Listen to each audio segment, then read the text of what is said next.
Дэлхийгээр нэг тархан суусан элэг нэгт монголчуудаа шинжлэх ухаан танин мэдхүйг их хэл дээрээ түгээхээр хасчлуу миний бие Монгол улсын Улаанбаатар хотоос сайн сайхныг хүсэн мэдчилж байна. Өнөөдрийн ярих сэдэв бол NVIDIA компани цоошин үйлчлэгээний тухай байгаа. За энэ Quantum Super Computer гэдэг ийм айхтар сэдвийн талаар бас дээрэс нь шүү. Энэ NVIDIA компанийн саяхан цоошин бүтээгдэхүүнүүдэд танилцуулдаг өөрсдийнхөө ивент дээр болохоор зөвхөн Quantum Super Computer-с гадна маш олон тийм төрлийн бүтээгдэхүүнүүдийг танилцуулсан дотроос өнөөдөр хоёр үйлчлэгийг танилцуулах болно. За юу юм бэ гэхээр компьютерийн график тооцооллыг одоо анх шийдэх гэж гарч ирж байсан NVIDIA компани. Одоо бидний мэддгээр бол график карт гэдэг, GPU гэдэг, дисплей карт гэдэг янз бүрээр нэрлэдэг. Ер нь бол компьютерийн дэлгэцээр юмыг яаж харуулах вэ гэдгийг шийдэх гэж гарч ирж байсан энэ чип одоо болохоор ерөөсө хүн төрөлхтний тооцооллын асуудлыг шийдэж байгаа. Аж үйлдвэрлэл, хиймэл оюун, роботчлал энэ гэдэг ер нь орчин үеийн шийдлүүдийг шийдлүүдээс гадна ирээдүйн одоо сансар окторгын цөмийн нэгдэх хурлын реактор, квант компьютер энэ гэдэг энэ одоо ирээдүйг шийдэх тийм технологиудад шийдэл санал болгож байгаа. За үүнийг тэд өөрсдөө болохоор дараагийн Apollo мөч гэж тодорхойлсон байна. Одоо ер нь бол хиймэл оюун ухааны талаар элдв энзим хийгээд одоо хятадууд нь Америкчуудыг тэргүүлж ийн энэ гэснээр тэрийг Sputnik мөч гэдэг одоо Sputnik moment гэдэг. За яг тэрнтэй адилхан NVIDIA компани болохоор өөрсдийнхөө энэ танилцуулгыг бол энэ ерөөсөө л дараагийн Apollo мөч гэж тодорхойлсон байна. Apollo гэдэг бол саран дээр бос мөч шүү дээ, тийм ээ. За тэгэхээр өдийгөөс 12 хоногийн өмнө 2025 оны 10 сарын 28-нд NVIDIA компани өөрсдийнхөө одоо шинэ бүтээгдэхүүнийг танилцуулдаг GTC гэдэг юу байдаг. Одоо конференц байдаг. Ер нь бол тавчсан үг л дээ. GPU Technology Conference гэдэг. Энэ конференсээр болохоор маш олон тийм шинэ бүтээгдэхүүн танилцуулсан байдаг. Дотроос нь ер нь өнөөдөр энэ цөмийн нэгдэх хурлын реакторын тоон ихэр буюу digital twin гэдэг юм тийм. Тэгээд дээрэс нь Quantum Super Computer-ийн талаар энэ бүтээгдэхүүнүүдийг онцолж танилцуулъя гэж чирээд аваад ирлээ. За тэгэхээр дэлхийн анхны ерөөсөө цөмийн нэгдэх хурлын реакторын тоон ихэр одоо NVIDIA компани өөрсдөө бүтээснээ зарласан. За энэ юу гэсэн юм бэ гэхээр цөмийн нэгдэх хурал гэдэг бол өөрөө хүн төрөлхтний бидний одоо зорж байгаа зүйл шүү дээ, тийм ээ. Цөмийн нэгдэх хурлын реакторыг бид нар бүтээчих юм бол одоо хүн төрөлхтний байгаль экологийн одоо энэ эрчим хүчний болон энэ дэлхийн дулаарлын гэх мэтлэн олон асуудлуудыг шийднэ гэд гордоод ингэ явж идэг. Гэтэл тэр нь одоо шийдэгдэх үгүй юу гэд маш олон тийм одоо саад бэрхшээлүүдэд тулгараад ингэ явж байхтай зэрэг NVIDIA компани болохоор энэ fusion reactor гэж нэрлэдэг байгаа. Fusion reactor зориулсан тоон ихэр гэж digital twin гэж одоо ерөнхийдөө компьютер дотор компьютерийн симулятор дотор яг бодит зүйлийг ажилуулахыг бол тоон ихэр гэж нэрлэдэг байгаа. За тэгэхээр ерөөсөө энэ ихэр нь юм шиг ажилдаг. Симулятор дотор одоо тоон ихэр нь дэлбэрэх юм бол бодит ертөнцийн дэлбэрэх хэвээр. Бодит ертөнцийн дэлбэрэх юм бол тоон ихэр нь ч гэсэн дэлбэрэх хэвээр. Гэх мэтлээ ер нь бол бодит ертөнцийн болж байгаа бүх зүйлийг тоон ихэр дээр нь харуулна. Тоон ихэр дээр нь болж байгаа бүх зүйлийг бодит ертөнцийн дээр харуулна гэдэг ийм зорилготой зүйлийг бол тоон ихэр digital twin гэж нэрлэдэг. За тэгэхээр цөмийн нэгдэх хурал гэдэг бол ерөөсөө нарыг ажилуулж байна гэсэн. Нар бол цөмийн нэгдэх хурлаар ажиллаж байдаг. Манай хороо ертөнцийн дээр хамгийн цэвэр, хамгийн одоо үр ашигтай эрчим хүч гэж үздэг. Ер нь бол шинжлэх ухааны хамгийн том одоо шинжлэх ухаанчдын хөрхийг зорж байгаа хамгийн том тэрц модон физикчдийн зорьдог хамгийн том зорилтуудын нэг байдаг. Хүн төрөлхтөнд ер нь бол тулгараад байгаа энэ эрчим хүчний төрөө хэлсэн шүү дээ, тий. Бас энэ хязгааргүй шийдэл болж байгаа. Эрчим хүчний асуудал гэдэг бол манай Улаанбаатар, манай Монгол улс тохиолдсон байгаагаас гадна одоо энэ хиймэл оюун, элдв энзим центр, блокчейн гэсэн энэ зүйл одоо энэ симуляторууд, компьютерийн тоглоомууд гэдэг энэ бүх зүйлүүдээс болоод бас эрчим хүчний дутагдал дэлхийн маань орцсон гэж явж идэг. За тэгэхээр ерөөсөө энэ асуудлыг шийднэ гэдэг. За дээрээс нь байгаль орчны асуудал. Одоо нүүрсүүлээд байна. Дэлхийд дулаараад байна. За тэгээд эрчим хүчгүй байгаад байна гэдэг бүх асуудлуудыг нэгэн зэрэг нэг сумаар шийдэх ганц арга нь ерөөсөө энэ fusion reactor буюу цөмийн нэгдэх хурал гэдэг. За нарны цөмөөс халуун тийм плазмыг удирдах шаардлага үүсдэг яг энэ реактор дотор. Нарны цөмөөс чалуун гэдэг бол энэ санаанд багтангуу өндөр халууныг гаргаж ирж байгаа. Нэгэсэндээ дэлхий дээрээ одыг хасаачиж байна. Од хасааж байгаатай тийм адилхан нарнаас том одыг хасааж байгаатай адилхан гэсэн.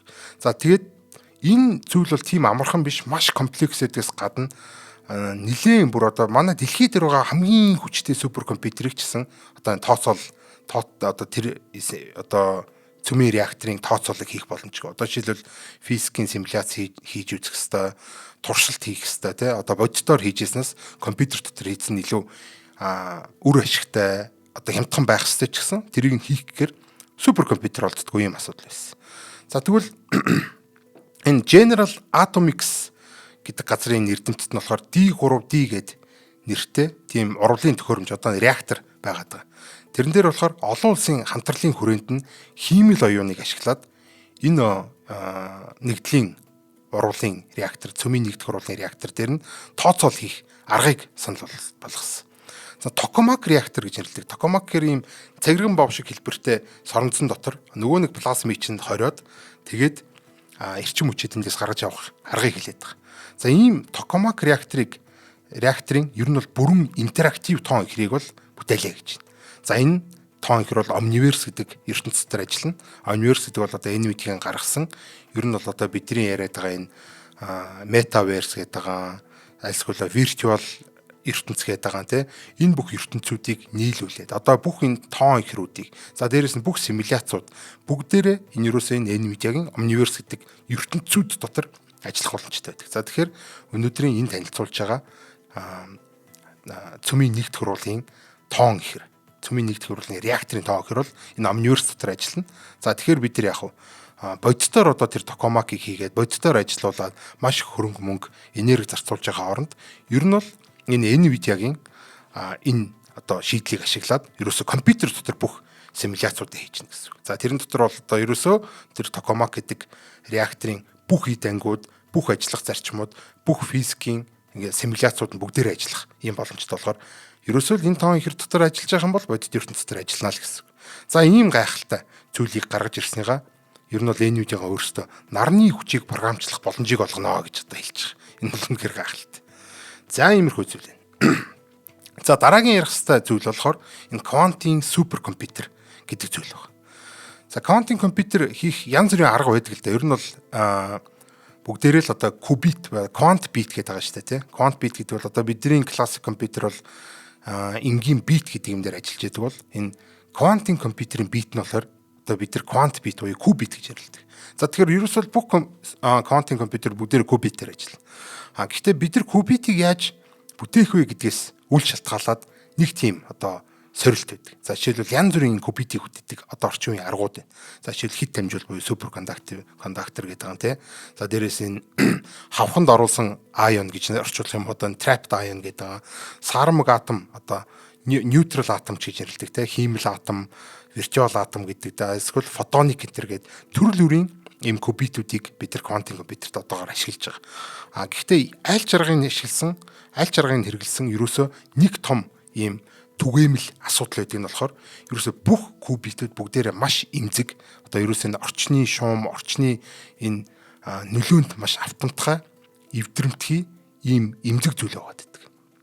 За тэгэхээр энэ асуудлыг шийдэхгүй бол ерөөсөө бидний энэ кубитийг квантын компьютер яаж хийсэн гэсэн ямар чаргаар үтсэн гэсэн энэ асуудал байнга тулгарх юм байна. Тэгэхээр энэ асуудлыг заавал шийдэх хэрэгтэй. За энэ асуудлыг л ерөөсөө энэ өнөөдрийн NVIDIA шийдэж одоо тэр 10 хоногийн өмнө танилцуулсан байна шүү дээ тий.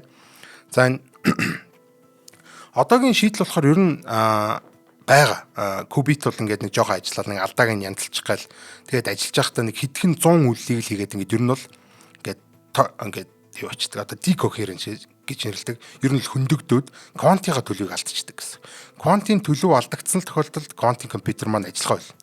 За тэгэхээр яг одоогийн бидний ашиглаж байгаа одоо өнөөдөр ажиллаж байгаа квантын компьютерүүд болохоор хэдхэн 100 үйл хийчихэл ерөөс ингээд алдагдчихдаг юм. Ер нь бол жоохон тогтворгүй юм зүйл байгаа.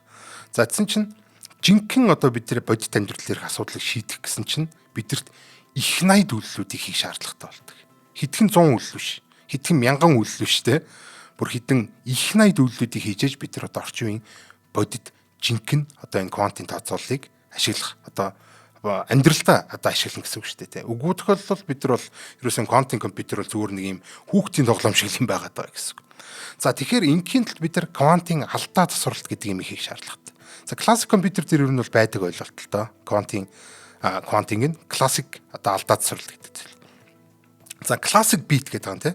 Classic beat-үүд бол бас хаяа солигддог. Одоо бас тийм айхтар имзэг биччихсэн ерөнхийдөө энэ сансрын туяанд ч юм уу компьютерийн ямар нэгэн нөлөөнөөс болоод компьютерийн энэ дотор нь явж байгаа тоог байд юм уу, альсгүй энэ орчны халуун дулаан байд юм уу, элдв үнцийн тогийн саатал байд юм уу те. Энэ бүх зүйлээс болоод энэ манай классик компьютер доторх битүүд бас солигдчихдаг. За энийг нь бид нар одоо ингэж алдааг нь засахтаа шинэ битүүдийг нэмж өгдөг. Одоо нэг өсөндөө тухайн бит зөв ажиллаж гин үгүй гэдгийг харгалздаг одоо юм манаач битүүдийг нэмж өгдөг гэсэн. За хамгийн энгийн алдацдаг арга болохоор одоо нэг бит байлаа гэж тэл та. За тэгэх юм бол тэр битийга 2 битээр харгалзуулаад тавьчихдаг. Яг тухайн битийга 3 хуулна гэсэн. За тэгээ 3 хувлаад ерөөсөө үйлдэл болгон дээр нь тэр 3 битүүдийг хоорондоо харьцуулна. За аль нэг бит сонгоорж байгаа юм бол за тэрэн дээр алдаа гарсан гэж үзээд нөгөө 2 битээр нь солих маягаар ингэж одоо явдаг ийм алдаа засах алгоритм байна. Энэ бол маш бүдүүлэг гэхдээ ойлгоход маш хэлбархан сул тал нь бол мэдээж одоо 3 дахин их зайзлна, 3 дахин их тооцоол шаардна гэдгээр сул талтай болохоор ер нь бол орчин үед бол бид нар ямар аргыг ашигладаг вэ гэхээр ерөнхийдөө яг ийм арга харгалзуулдаг одоо энэгээсэндээ кубитүүдийг хяндаг энэ хяналтын битүүдийг нэмж өгнө. Гэхдээ тэр нь бол яг энэ саяны 3 хувилчдгаас арай нэг жоохон ийм үр ашигтай гэх юм уу илүү цөөхөн битүүдээр илүү олон битүүдийг харгалздаг, хянуулдаг ийм хаамын код гэдэг аргыг ашигладаг.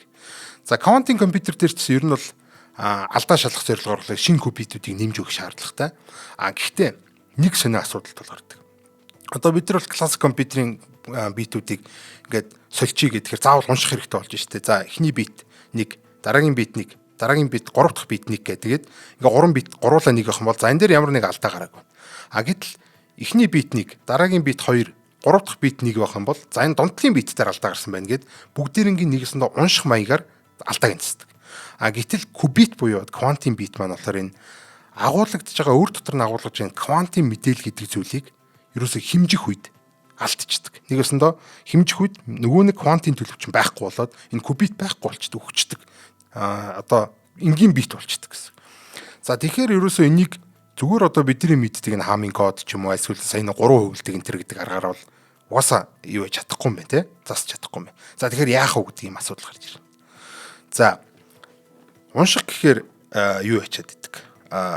Одоо ингээд мэдээлэл нь алдагдаад квантын төлөв алдаад квантын компьютер нь ажиллахаа болчиход идэг. За тэгсэн чинь энэ бол баг ингээд шийдэгдэхгүй юм шүү. Квантын компьютер бүтэхгүй юм шүү гэдэг ингээд явж итэл ер нь бол та бүхэн санаж байгаа бол 2024 оны сүүлээр одоо манай од мөндрийн шинжлэх ухааны гайхамшигын нэвтрүүлгээр цайлт ирж исэн.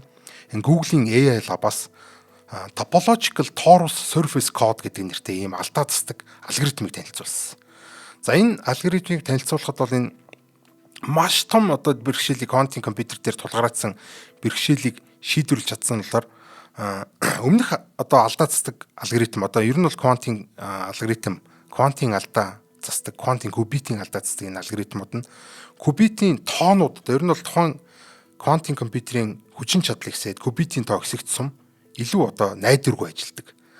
Найдвартай адил ер нь мууддаг. За дээрэс нь хяналтын кубитийн тоо тэрнээс илүү одоо их болдог. Одоо жишээлбэл эхлээд нь 10 ширхэг кубитийг 5 кубитээр ингэж хянуулдаг байсан бол дараа нь тэр нь 100 болох үед болохоор 50 биш те бүр ингээд дахиад 100 ширхэг болдог ч юм уу. Томрогдсон одоо scalable биш гэж ярьдаг те. Одоо ингэж өргөдөх боломжгүй байсан бол Google-ийн танилцуулсан 2004 оны сүүлээр 2024 оны сүүлээр танилцуулсан энэ алдаацдаг алгоритм нь болохоор ерөөсөө энэ Topological Torus Surface Code гэдэг. Энэ арга ерөөсөө энэ хяналтын кубитийн тоо ингээд ихсэх томрогдсон одоо харьцангуй багасдаг. За жишээлбэл 100 ширхгийг одоо бид нэр 50 ширхгээр хянуулж байсан бол 1000 ширхгийг болохоор бүр 30 ширхгээр ч юм уу одоо арайж 30 ширхгээр тэг багаар хянуулахгүй л дээ нэг юм 100 ширхгээр хянуулдаг ч юм уу илүү багасаад нэгэсэндээ scalable ингээд өргөдөгдөг тусам илүү цөөхөн кубитээр илүү найдвартайгаар ингэж хамгаалах юм боломжийг олгосон гэдэг утгаараа энэ нөгөө нэг лонхны үзүү болоодсэн ер нь бол энэ кубит квантын компьютер гэдэг юм чи болох юм уу бүтэхгүй юм уу гэдэг одоо асуултан дээр тулгаж авчирсан асуудлыг одоо шийдсэн гэсэн. Гэхдээ энэ дахиад бас нэг асуудал үүсэж байна. Яг классик компьютерийн тооцоол хэрэг болдог. Одоо энэ саяны алдаа засвар одоо алгоритм хэрэгжүүлэхийн тулд энийг болохоор одоогийн супер компьютерч ерөөсө дийлэх хэрэггүй байсан.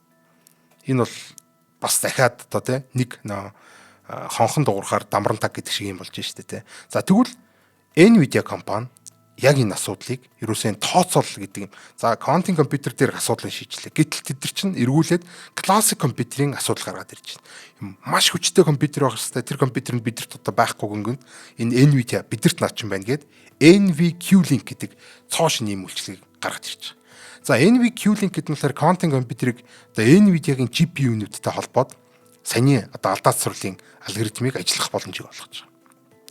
За энэ Nvidia-гийн өөрсдөө болохоор квант компьютерийг QPU гэж нэрлэдэг. Одоо бид нар нэг процессор болохоор CPU гэдэг, график одоо процессор болохоор GPU гэдэг яг тэрэн шиг квантын компьютер болохоор QPU гэж нэрлэж байна.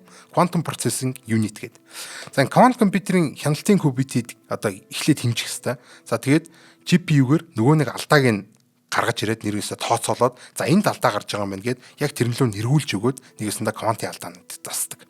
За квантын компьютер дотор тэр кубитүүд нь хяналтын кубитүүд нь хоорондоо бүгдээрээ орооцолцсон байдаг болохоор бид нар өөрсдийнхөө жинхэнэ нөгөө нэг мэдээл хадгалж байгаа тооцоол хийж байгаа энэ кубитээ огт одоо шууд хөндлөлт буюу одоо энэ хэмжилт хийхгүйгээр нөгөө хяналтанд квантын орооцолтон буюу квантын entanglement-д орсон өөр кубитийг хэмжих маягаар энэ алдааг нь одоо ингэж засдаг гэсэн.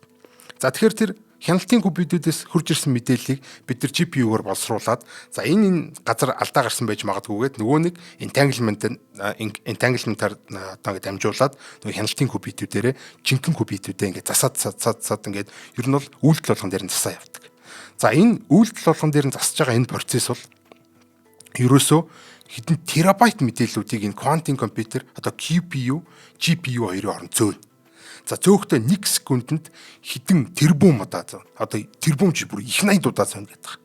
За ийм одоо том төвөгтэй хэмжүүл болж идэг байна. За энэ бүхний цааталт болохоор CUDA-Q гэдэг юм платформ ажиллаж байгаа гэж одоо өөрөөсөө танилцуулж байгаа.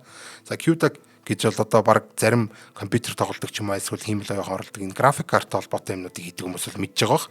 Compute Unified Device Architecture буюу ийм CUDA гэдэг бүх одоо энэ график тооцоололтой холбоотой зүйлүүдийг холбодог бас ингээд боловсруулдаг юм алгоритмын юм архитектур.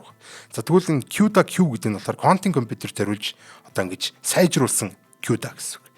За ер нь бол одоогийн байдлаар энэ бидний сайн мэддэг энэ Microsoft-ийн альсвал IonQ-ийн альсвал одоо бүр одоо миний одоо анх удаа сонсож байгаа Infection, Atom Computing тэргүүтээ 17 квант компьютертэй энэ бол ажиллах боломжтой. Ерөнхийдөө бол ямар нэгэн квантын компьютер байхад юм бол тэрнтэй ажиллана гэсэн.